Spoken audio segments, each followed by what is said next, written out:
All right, everyone, so here we are with the Buck 110s. When it comes to the quintessential of traditional, this is what you have. A brass bolster and pommel with insert of ebony wood. Buck finally went back with genuine ebony after setting up a sustainable resource in Africa with Taylor guitars.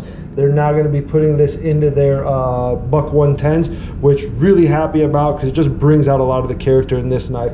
This is the traditional knife that Buck started with back in the day. A very big, nice, sturdy handle. 3 3/4 blades, if I'm not mistaken, 420 high carbon, which they do an amazing heat treat on. The traditional lock back that just folds, and when you bring this knife in and out, it is definitely deliberate. So great two-handed closer and opener, and Buck has since started to upgrade what they're doing with this guy. So over here we've got that same 110 lock back, same steel, but now we've got that added great mechanism of the automatic. So just with the press of a button, you'll have that knife out.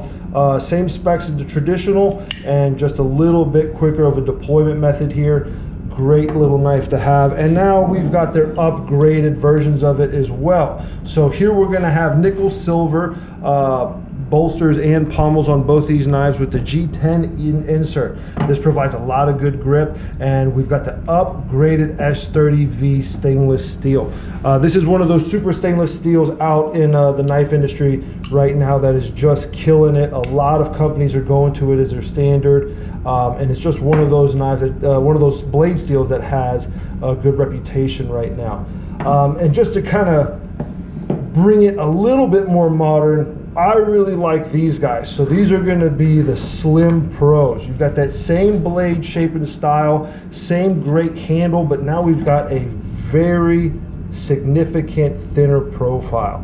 You can tell here that there is just some substantial differences. This also lightens the weight of the knife up, and this pocket clip. The addition of that for me is a big one.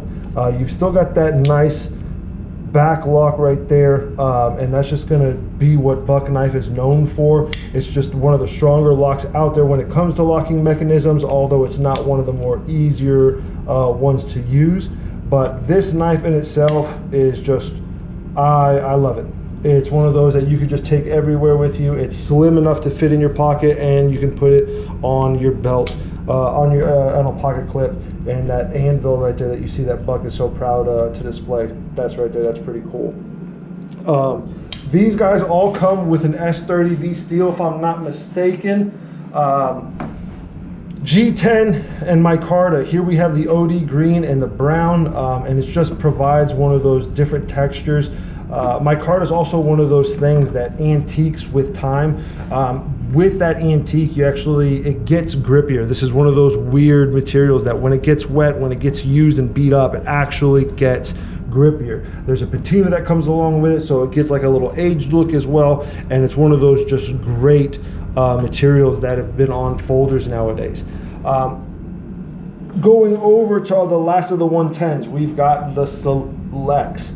These are going to be back with the 420 high carbon steel, and we're going to have their version of a glass reinforced nylon, if I'm not mistaken, some sort of proprietary nylon that they're using for these handles. Provides great color, slim profile once again. I really like that with the added belt clip. So this kind of gets you in at that budget, but also at the same time gives you the same 420 steel that Buck's known for.